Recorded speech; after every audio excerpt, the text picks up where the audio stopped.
শিবিরের সাথে যোগ দিতে চাই। কবে নাগাদ যোগ দিছো বা তুমি যোগ দিতে চাচ্ছ?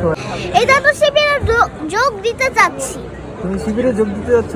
Yes. তোমাকে শিবির এখনো গ্রহণ করেনি, যে দলে গ্রহণ করেনি? আরে ওরা না কি বলছে?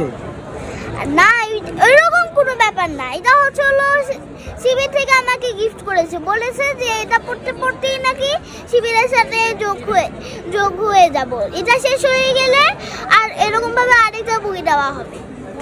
তারপর এই প্যাভিলিয়নটা তোমার কেমন লাগছে? এই যে শিবিরের এই প্যাভিলিয়নটা আমার কাছে অনেক ভালো লাগছে। আমি যখন এখানে অনেক ইন্টারভিউ দেওয়া হচ্ছিল তখন আমি ওইখানে এসেছিলাম। ওইখানে এসে সব বই আমি কয়েকটা বই দেখেছি। কারণ শিবির সব আল্লাহর সব কিছু মেনে চলে, এটা আমার কাছে খুবই ভালো লাগে। তুমি আজকে কতক্ষণ আসছো এখানে? এই কিছুক্ষণ আগে। তুমি ফোন নাম্বার চেয়েছো কেন? হ্যাঁ, কারণ তার সাথে কথা বলার জন্য। উনি কি দিয়েছে ফোন নাম্বার? না, বরং সে হেসেছে। তাই? ইয়েস। তোমার সাথে কে আসছে? আমার সাথে আমার মাম্মি এসেছে। তোমার দুই একটা প্রিয় বইয়ের নাম বলো তো। হ্যাঁ, এটা হচ্ছে ইসলামিক বইগুলা। আর কি কি বই, তোমার কোনো প্রিয় বই আছে? না, এটা ইসলামিক বই ছাড়া আর কোনো বই নেই। তোমার কি করতে ভালো লাগে? বই পড়তে ভালো লাগে? ইয়েস। আর কি করতে ভালো লাগে? আর পড়াশোনা করতে। কোন স্কুলে পড়ো তুমি? আমি ইংলিশ মিডিয়ামের একটা স্কুলে পড়ি। আমি ইসলামের ব্যাপারে অনেক কিছুই জানি, বাট এটা আরো শিক্ষণীয় জিনিসগুলো আমি জানার জন্য আমি শিক্ষণীয় বইগুলো আমি নিব। ইসলামে যে এখান থেকে আরো নতুন নতুন কিছু বুঝতে পারবো। আমি বলেছিলাম যে আঙ্কেল, আমি তো শিবিরের সাথে যোগ দিতে চাই, আমি কিভাবে যোগ দিব? পরে আমাকে এই বইটা দিয়েছে অনেকগুলা। আমার নাম হলো নিহার। আমি এখানে এসেছি হলো এই যে আজকে যে বইমেলাটা হচ্ছে সেটা দেখতে এসেছি।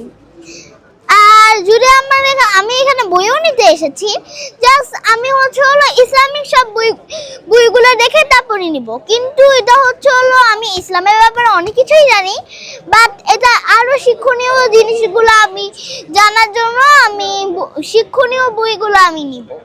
ইসলামে যে এখান থেকে আরো নতুন নতুন কিছু বুঝতে পারবো। বইমেলাতে এসে তোমার কেমন লাগছে? আলহামদুলিল্লাহ, অনেক ভালো লাগছে। কি কিনেছো আজকে? এটা আমার কিনা হয়নি, বরং এটা আমাকে শিবিরের পক্ষ থেকে গিফট করা হয়েছে। শিবির কি চেনো? ইয়েস। কেমন শিবির? অনেক ভালো। শিবির করতে চাও? ইয়েস। আমি আজকে এখানে যে আবার হলো কথা বলা হচ্ছিল, তখন আমি হলো শিবির আঙ্কেলের সেটা হলো জাহিদ আঙ্কেল, তাকে হলো আমি দিয়েছি আই লাভ শিবির, ওটা আমি দিয়েছি। শিবির সম্পর্কে তুমি কি জানো? শিবির সম্পর্কে আমি অনেক ভালো জানি যে শিবির আল্লাহকে মেনে চলে, সেটা আমার কাছে অনেক ভালো লাগে। এই জন্য হলো আমি শিবিরের সাথে হলো যোগ দিতে চাচ্ছি। এবং আমি যেহেতু দিয়েছি এই জন্য তারপর আমি বলেছিলাম যে আঙ্কেল, আমি তো শিবিরের সাথে যোগ দিতে চাই, আমি কিভাবে যোগ দিব? পরে আমাকে এই বইটা দিয়েছে অনেকগুলা। হ্যাঁ, কোন আঙ্কেলকে বলছো? জাহিদ আঙ্কেল। কে সে জাহিদ আঙ্কেল?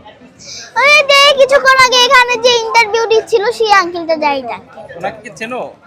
ইয়েস। কিভাবে চেনো? এই যে শোনা হয়েছিল, তারপর আবার এত কিছু হয়েছিল, তারপর আবার হলো শিবির ডাকা হয়, তারপরে এখান থেকেই জানা। শিবিরের কোন দিকটা ভালো লাগে বেশি? আমরা শিবিরের পুরোটাই ভালো লাগে, যেটা নামাজ পড়ে, তারপরে 5 ওয়াক্ত নামাজ পড়ে, সবাইকে আবার দাওয়াত দেয়, এরকম। তুমি যদি শিবিরে যোগ দাও দিবা কেন? আমি তো যোগ দিচ্ছি, যোগ দিতেও চাচ্ছি। কবে নাগাদ দিবা? কত বছর পরে? আমাকে তো বই দেওয়া হয়েছে, বলেছে যে এটা পড়তে পড়তে যদি এটা শেষ হয়ে যায় তাহলে তো আরেকটা দিবে, তারপর এখান থেকে নাকি আমি শিবিরের সাথে যোগ হয়ে যাব। আমি বড় হয় না এখন থেকে, কারণ আমাকে এই বইটা দেওয়া হয়েছে, আমি আগে থেকেই চাইতাম শিবির করতে, পরে আজকে দেওয়া হয়েছে। জাহিদ আঙ্কেল এটা দিয়েছে। এটা অনেকগুলো বই আছে, জানি না কয়টা। বলেছে যে এটা যদি পড়া শেষ হয়ে যায় তাহলে নাকি এটা আরেকটা দেওয়া হবে, পরে নাকি আমি ধীরে ধীরে শিবিরের সাথে যুক্ত হব।